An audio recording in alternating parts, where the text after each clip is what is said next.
আইপিএলে খেলেছেন নিয়মিত, এখন যুক্ত কোচ হিসেবে সেই ডোয়াইন ব্রাভো এবার করছেন এই ফ্র্যাঞ্চাইজ টুর্নামেন্টের সমালোচনা। বলছেন এই সিস্টেমে ক্রিকেটারদের বেসিকটাই ধ্বংস হয়ে যাচ্ছে, সবচেয়ে বেশি ক্ষতিটা করছে ইম্প্যাক্ট প্লেয়ার রুলস।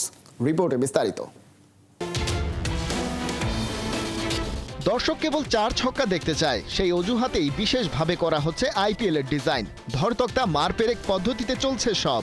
ধরমার কাট সিস্টেমে কাজ সারছেন ব্যাটাররা। ক্লাসিক্যাল ক্রিকেটের সেই প্ল্যানিং আর এক্সিকিউশনের বালাই নাই। কথাগুলো যে ডিজে ব্রাভো বলছেন, প্রথমে বিশ্বাসই করতে চাইবে না অনেকে। অথচ কলকাতা নাইট রাইডার্সের মেন্টর এভাবেই করেছেন আইপিএল এর সমালোচনা। বিশেষ করে ব্যাটারদের অ্যাপ্রোচ নিয়ে আছে তার বিস্তর আপত্তি। ESPN ক্রিকইনফোকে দেয়া সাক্ষাৎকারে ব্রাভো বলছেন, ব্যাটাররা তাদের উইকেটের মূল্য আর বুঝতে পারছে না, কারণ ফ্ল্যাট পিচে খেলা হচ্ছে। ইম্প্যাক্ট প্লেয়ার রুলসের কারণে সেটা করা আরও সহজ হচ্ছে। তাই বলের মেরিট আর ম্যাচ সিচুয়েশন বুঝে ব্যাট করার মানসিকতা থাকছে না।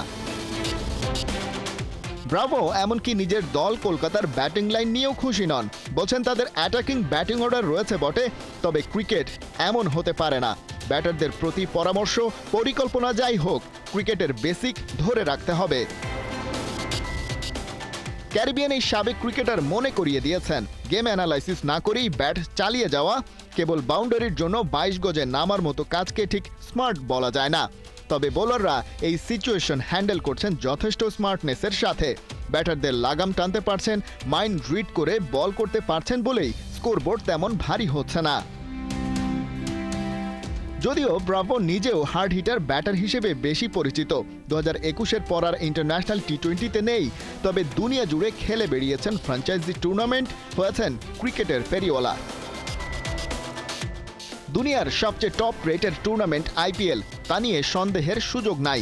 $বিলিয়ন এই প্রজেক্টে যুক্ত ক্রিকেট দুনিয়ার সেরারা। টাকা এখানে বৃষ্টি হয়ে ঝরে, তার ভাগ পাওয়া যায় বলেই কাউকে তেমন সমালোচনা করতে দেখা যায় না। তবে ক্রিকেটের স্বার্থে এবারে ডিজে ব্রাভো বেশ সাহসের পরিচয় দিলেন বটে। খালিদ জামিল, 71।